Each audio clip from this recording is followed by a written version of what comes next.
आज हम क्लास करेंगे अपने मध्य प्रदेश सामान्य ज्ञान MPGK की। इससे पहले अपनी क्लास हिस्ट्री की हुई है, उससे पहले अपनी क्लास पॉलिटी की हुई है। तो आज हम मध्य प्रदेश जो हर एग्ज़ाम में 25% आने लगा है, और जब 25 नंबर का आएगा तो बहुत डीपली पूछेंगे। लेकिन आज अपन सिर्फ इसका एक दृष्टि में देखेंगे कि मतलब कितना क्या है, अपन सिर्फ उसका प्रोफाइल देखेंगे कितनी कितनी चल रही है। तो सबसे पहले IAS जो आप चैनल है हमारा, तो इसे सब्सक्राइब कर लीजिए, लाइक कीजिए, शेयर कीजिए। अगर वीडियो अच्छा लगे तो लाइक कीजिए, नहीं पढ़ना मत कीजिए। आगे मध्य प्रदेश सामान्य ज्ञान जो MPPC प्रीलिम्स प्लस मेंस दोनों के लिए बहुत इंपॉर्टेंट है।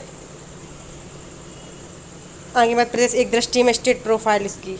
अब पता ही आपको मध्य प्रदेश की स्थापना दिवस कब मनाया था? 1 नवंबर 1956 को। पुनर्गठन 1 नवंबर 2000 को हुआ था इसका। 1 नवंबर 1956 को मध्य प्रदेश की स्थापना हुई।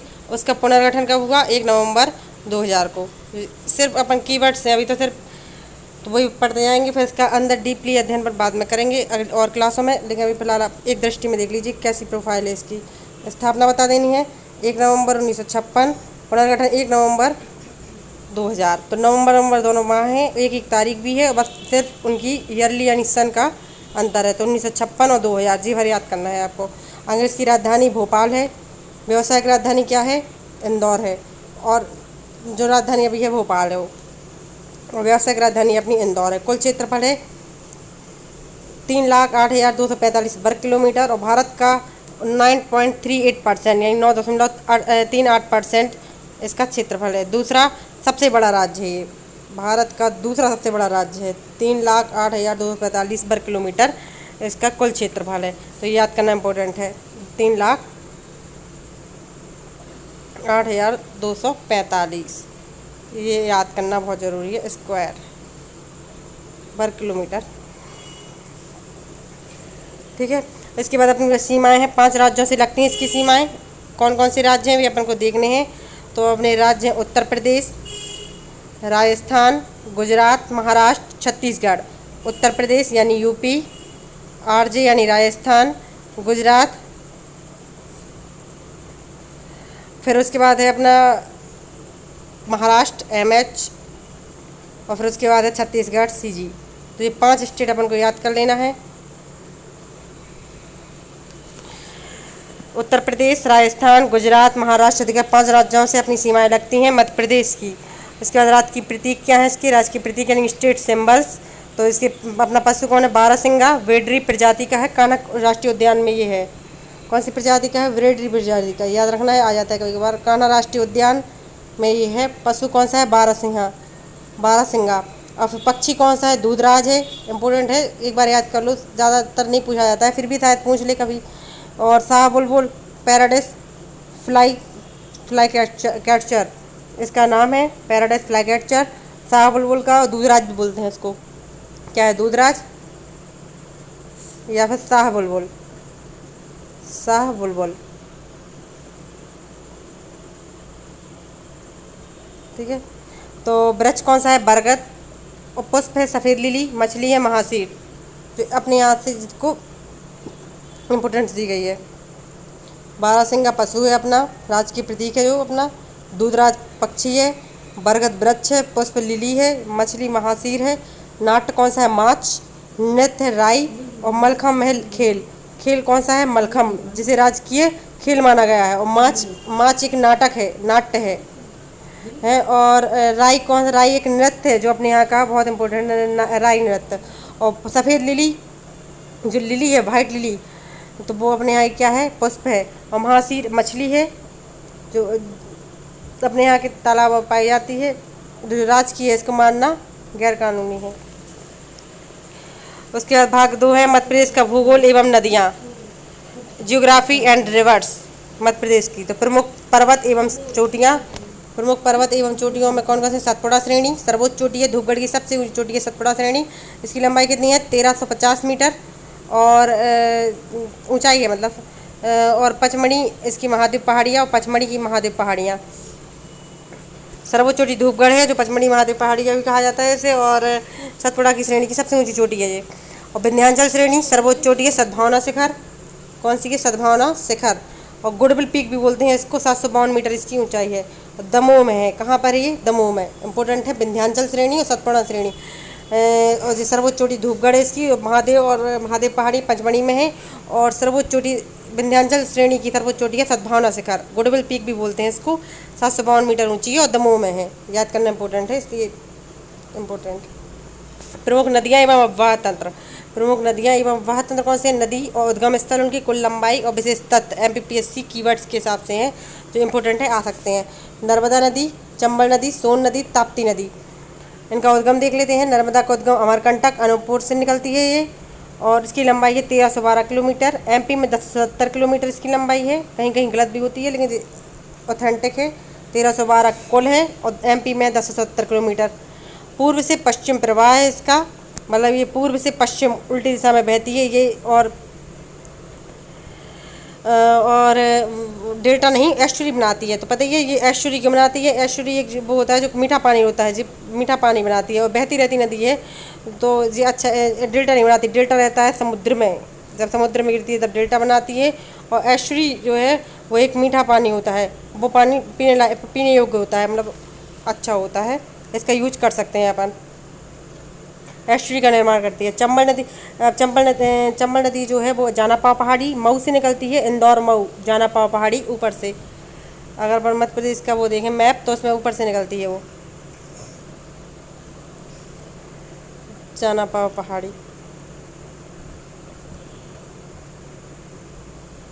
इधर से निकलती है मऊ महोनी, इधर मऊ इंदौर से, और नर्मदा इधर से ऐसे जाती है पूर्व से पश्चिम की ओर, जी निकलती है इंदौर से चंबल नदी। आगे फिर 965 किलोमीटर इसकी जो है लंबाई है, और खड्ड और बीहड़ बनाती है। चंबल में बीहड़ बनाते हुए तो खूनी नदी भी कहा जाता है ऐसे, क्योंकि इसके बीहड़ों में जो है डाकू रहते हैं, तो डाकू की वजह से ये यहाँ पर खून खराबा ज़्यादा होता है, इसलिए खूनी नदी भी कहा जाता है। और ये बीहड़ या रेवेंस बनाती है, अपर्दन हेतु प्रसिद्ध है ये, क्योंकि पानी का छटाव होता है, इससे अपर्दन हो जाते हैं और गड्ढे बन जाते हैं वहाँ पर, और खड्ड बन जाते हैं, खड्डे या गड्ढ बन जाते हैं, तो वहाँ से वह बीहड़ कहते हैं उनको अपन। तो ये पूछ लेते हैं बीहड़ नदी किसे कहते हैं, तो चंबल नदी को ही बीहड़ नदी कहा जाता है। इंपॉर्टेंट है बीहड़ नदी या चंबल, बीहड़ बनाती है या खूनी नदी भी बोलते हैं इसको। अब है सोन नदी, तो ये अमरकंटक अनूपपुर से निकलती है, ये भी अनूपपुर से निकलती है, नर्मदा भी अनूपपुर से निकलती है, तो याद करना आसान है इसको। 784 किलोमीटर इसकी जो है लंबाई है, और गंगा की दक्षिणी सहायक नदी है। गंगा की दक्षिणी सहायक नदी है, मतलब दक्षिण की ओर सहायक है इस साइड। ताप्ती मुल्ताई बैतूल, जो मुल्ताई पहाड़ी से निकलती है बैतूल जिला से ताप्ती नदी, और इसे सूर्य की पुत्री भी कहा जाता है, सूर्य की पुत्री कहा जाता है ताप्ती को। 724 किलोमीटर इसकी लंबाई है। नर्मदा के समानांतर वह पूर्व से पश्चिम की ओर बहती है, पूर्व से पश्चिम की ओर, जैसे नर्मदा इस साइड बहती है वैसे ही ये ताप्ती भी इस साइड बहती है, तो समानांतर बहती है, मतलब एक दूसरे को कभी भी काटती नहीं है, क्रॉस नहीं करती हैं। पूर्व से पश्चिम की ओर होती है, तो याद रखना सिर्फ दो नदियाँ हैं, ताप्ती और नर्मदा। कौन कौन सी? ताप्ती और नर्मदा, दो नदियाँ हैं ओनली, दो, नर्मदा और ताप्ती, जो कहाँ से निकलती हैं? पूर्व से, यानी जो ईस्ट से निकलती हैं वेस्ट की ओर दोनों। बाकी जी बैतूल से निकलती है, वो अमरकंटक अनूपपुर से निकलती है, जगह अलग अलग है। अब इसके आगे अपन पढ़ेंगे प्रमुख जलप्रपात कौन से, वाटरफॉल्स देख लेते हैं अपने कौन कौन से हैं। तो चचाई एवं बहुटी जलप्रपात रीवा जिले में है, बीहड़ एवं सीलर नदी पर। कौन कौन सी नदियाँ हैं? बीहड़ नदी और सीलर नदी, दो नदियाँ हैं, रीवा जिला है, चचाई है, और बहुटी जलप्रपात है। बहुटी MP का सबसे ऊंचा जलप्रपात है, जो इम्पोर्टेंट है। बहुटी क्या है? जो MP का जो है सबसे ऊंचा जलप्रपात है, सबसे ऊंचाई, इसकी लंबाई सबसे ज़्यादा, मतलब ऊंचाई सबसे ज़्यादा है, हाइट सबसे ज़्यादा है इसकी। आगे कपलधारा व दुग्धधारा, जो कपलधारा और दुग्धधारा नर्मदा नदी अमरकंटक में है, कपलधारा जलप्रपात और दुग्धधारा जलप्रपात जी कहाँ है? अमरकंटक नर्मदा नदी पर। धुआंधार जलप्रपात भेड़ाघाट जबलपुर में है, नर्मदा नदी भी जबलपुर से है, वैसे नर्मदा नदी पर ही जबलपुर में भेड़ाघाट पर धुआंधार जलप्रपात है। पानी का प्रवाह इतना तेज गिरता है जैसे धुआं जैसा लगता है, इसलिए उसे धुआंधार जलप्रपात कहते हैं। सिंपल इसकी डेफिनेशन है। तो अपन को सिर्फ 4-5 हैं याद करने हैं। प्रमुख जलप्रपात कौन कौन से हैं? चचाई, बहुटी जलप्रपात, कपिलधारा, दुग्धधारा जलप्रपात, धुआंधार जलप्रपात, तो ये 5 हैं। रीवा जिला से निकलता है चचाई एवं बहुटी, बीहड़ एवं सीलर नदी पर। MP का सबसे ऊंचा बहुटी है। कपिलधारा एवं दुग्धधारा नर्मदा नदी अमरकंटक से निकलता है और जलप्रपात है, और धुआंधार जलप्रपात जो है भेड़ाघाट जबलपुर में है, नर्मदा नदी पर बना हुआ है। अब इसके भाग 3 में देखेंगे इतिहास, संस्कृति एवं जनजातियाँ कौन सी हैं, हिस्ट्री एंड कल्चर के बारे में देखेंगे अपन MP की। प्रमुख राजवंश कौन कौन से हुए। अपन सिर्फ अभी सिर्फ प्रोफाइल देख रहे हैं उसकी, क्या क्या है उसके अंदर, इसके आगे अपन अंदर एक एक करके पढ़ेंगे तो पूरा डिटेल में पढ़ाएंगे, लेकिन फिलहाल अपन ये देख लेते हैं। और जैसे परमार वंश, राजा भोज, धार जलाधार है राजा भोज की नगरी। परमार वंश सरस्वती मंदिर है, भोजपुर शिव मंदिर बनवाया इन्हें, और भोजताल का निर्माण कर, कौन सा ताल बनवाया, भोजताल ताल बनवाया इन्हें वहीं धार में। भोजपुर भी है वहीं पर। परमार वंश, राजा भोज धार में सरस्वती मंदिर, भोजपुर शिव मंदिर, भोजताल का निर्माण करवाया। चंदेल वंश, चंदेल खजुराहो के मंदिर का निर्माण करवाया चंदेल वंश के शासकों ने 950 से 1050 ईस्वी में, यानी 9वीं और 10वीं ईस्वी में। कंदरिया महादेव मंदिर प्रमुख है इसका, कौन सा मंदिर, कंदरिया महादेव मंदिर। कभी कभार पूछ ले हैं कंदरिया महादेव मंदिर की ऊंचाई कितनी है, या फिर खजुराहो के मंदिर में सबसे बड़ा मंदिर कौन सा है, या कंदरिया महादेव मंदिर में किसकी पूजा होती है, कभी कभार ये क्वेश्चन भी आ जाते हैं तो आपको याद करना जरूरी है। कंदरिया महादेव मंदिर चंदेल वंश के शासकों ने बनवाया है, खजुराहो में स्थित है, और 9वीं और 10वीं शताब्दी ईस्वी में बनवाया था ये। अब है गौड़ राजवंश, रानी दुर्गावती गढ़ा मंडला से, जबलपुर गढ़ा मंडला। गौड़ राजवंश की रानी दुर्गावती जो है एक चंदेल शासक का थी शायद, और इनका विवाह जो है गौड़ राजा से हुआ था, दलपत राव से, गौड़ राजा दलपत राव से इनका विवाह हुआ था, और फिर गढ़ा मंडला की रानी बनी, और गढ़ा कटंगा की महान शासका थी। गढ़ा कटंगा या फिर गढ़ा जबलपुर भी बोला जाता है उसके, गढ़ा जबलपुर की जो है शासका बनी, अच्छी शासका थी, गौड़ शासक थी। एक जनजाति में विवाह किया था उन्होंने, गौड़ जनजाति में। इसके बाद अपन पढ़ेंगे, अब अपन ने क्या क्या पढ़ा, कौन कौन से राजवंश एक बार और देख लेते हैं। परमार वंश, चंदेल वंश, गौड़ वंश। परमार वंश के राजा भोज, चंदेल वंश खजुराहो के मंदिरों का निर्माण, और गौड़ राजवंश की रानी थी रानी दुर्गावती गढ़ा मंडला जबलपुर। गढ़ा कटंगा की महान शासिका थी। कंदरिया महादेव मंदिर का निर्माण चंदेल वंश के शासकों ने करवाया, इनका जो तिथि है वो 9वीं 10वीं ईस्वी। और सरस्वती मंदिर, भोजपुर का शिव मंदिर और भोजताल का निर्माण किसने करवाया, राजा भोज ने, धार जिला से जो परमार वंश के राजा हैं उनने करवाया। अब इसके बाद है विशेष पिछड़ी जनजातियाँ। विशेष पिछड़ी जनजातियों में कौन कौन सी, पीवीटीज में शामिल है जॉन, और पीवीटीज में एक ढेबर आयोग भी आता है।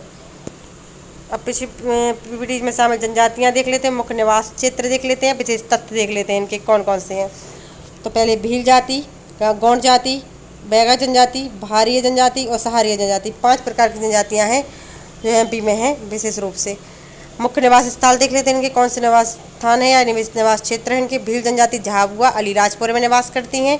और विशेष तत्व कौन कौन से हैं इनके, तो ये एमपी की सबसे बड़ी जनजाति है, ये एमपी की पहली सबसे बड़ी जनजाति है, और भारत में सबसे पहली है गौड़, और एमपी में है भील। एमपी की सबसे बड़ी जनजाति है ये। प्रसिद्ध त्यौहार है भगोरिया मेला, इनके एक एक त्यौहार याद कर लेना, भगोरिया मेला इनके सबसे ज़्यादा प्रसिद्ध है। तो भील जनजाति झाबुआ अलीराजपुर में, एमपी की सबसे बड़ी जनजाति, प्रसिद्ध त्यौहार है भगोरिया मेला। गौड़ जनजाति दूसरी है, नर्मदा घाटी क्षेत्र में निवास करती है ये, एमपी की दूसरी सबसे बड़ी जाति है, जनजाति है। प्रथा है लामनाई, दूध लौटावा इनके यहाँ प्रथा होती है, दूध लौटावा प्रथा। दूध लौटावा प्रथा का मतलब होता है कि जो अपनी लड़की का विवाह किसी और परिवार में ना करते, अपने परिवार में कर देते हैं। मतलब जैसे अगर बुआ की लड़की का विवाह अपने यहाँ हो गया तो अपने लड़के का बुआ की लड़की से कर देते हैं, ऐसा कुछ होता है इनके यहाँ। तो एक लामनाई प्रथा होती है। दूध लौटावा एक विवाह टाइप का होता है जो अपने दूध को कहीं और नहीं जाने देते हैं, अपने घर में रखते हैं। फिर उसके बाद बैगा जनजाति, इसमें डिंडोरी और मंडला में है ये निवास करती हैं, और पीवीटी जनजाति में शामिल है ये। बैगा एक पीवीटी जनजाति है। पीवीटी का मतलब होता है विशेष पिछड़ी जनजाति। तो विशेष पिछड़ी जनजाति में बैगा जनजाति शामिल है। और बेवर कृषि होती है इनके यहाँ, बेवार कृषि होती है इनके यहाँ। टैटू गोदना इम्पोर्टेंट है इनके यहाँ, टैटू कला चलती है, अपने हाथ पैरों में टैटू या गोदना गुदवाते हैं के लिए प्रसिद्ध जनजाति है। कौन सी, बैगा। भारीय जनजाति पातालकोट छिंदवाड़ा में निवास करती है, पातालकोट छिंदवाड़ा। पातालकोट के गहरे खड्डों में निवास करती है, खड्डे बने हुए हैं वहाँ पर, बीहड़ बने हुए हैं, उनमें निवास करती है। कौन, भारीय जनजाति पातालकोट के छिंदवाड़ा में निवास करती है। सहारिया जनजाति ये भी पीवीटीज में शामिल है, बैगा, भारिया, सहारिया तीनों जनजाति पीवीटीज में शामिल हैं।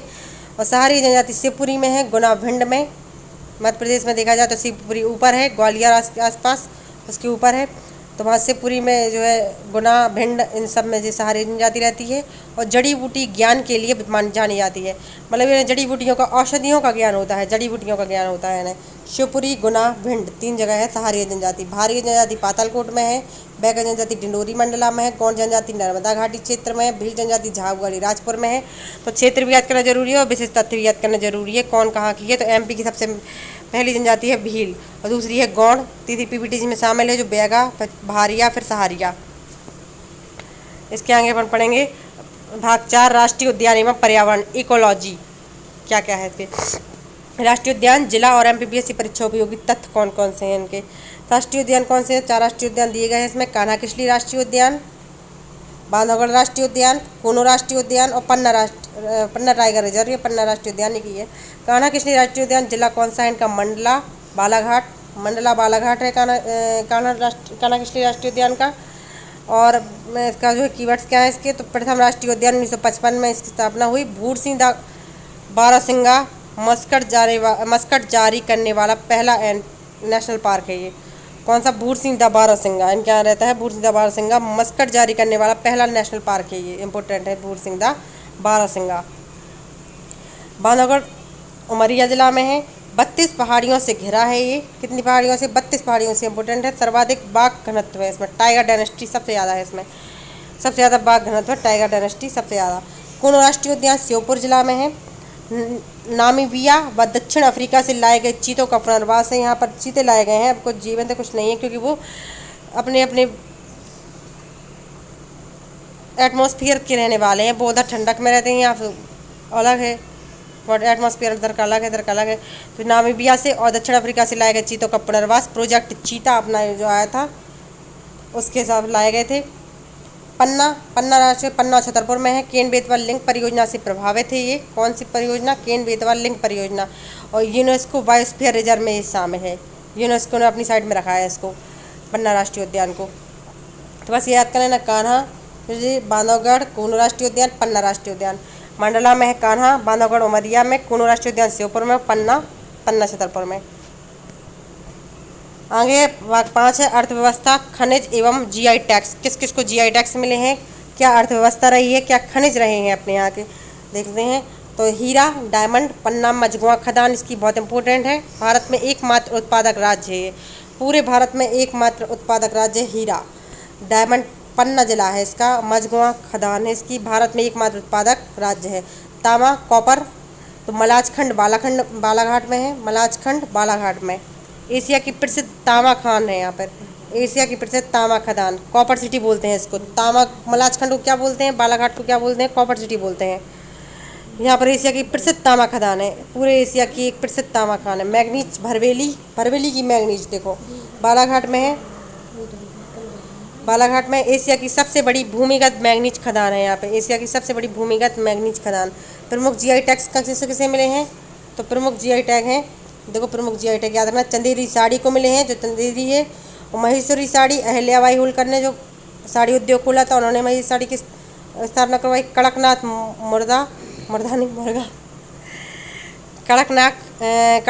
मुर्गा जो झाबुआ जिला से है। इंदौर के चमड़े के खिलौने और सुंदरजा आम जो रीवा का है, प्रसिद्ध है रीवा का सुंदरजा आम। और इंदौर के चमड़े के खिलौने और कड़कनाथ मुर्गा झाबुआ से है।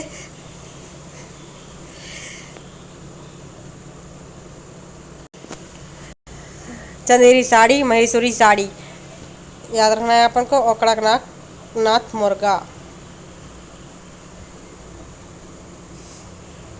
बस इतना ही, आज की क्लास नहीं में खत्म होती है। और आज इसमें अपन कौन कौन पढ़ी? खनिज, हीरा, तांबा, मैग्नीज और प्रमुख जीआई टैग्स किसे किसे? चंदेरी साड़ी को, महेश्वरी साड़ी को, कड़कनाथ मुर्गा को, और इंदौर के चमड़े के खिलौने को, और सुंदरजा आम जो रीवा का प्रसिद्ध है। बस ये आपको याद रखना है। बस इम्पोर्टेंट प्रोफाइल देखिए अपन ने क्या क्या अंदर है इसके। बस इसी के आगे अपन ऐसे इसके अंदर डीपली पढ़ेंगे, क्योंकि ये 25% आना है सभी एग्जामों में। तो थैंक यू। आज की क्लास यहीं ख़त्म होती है। Thank you for watching class.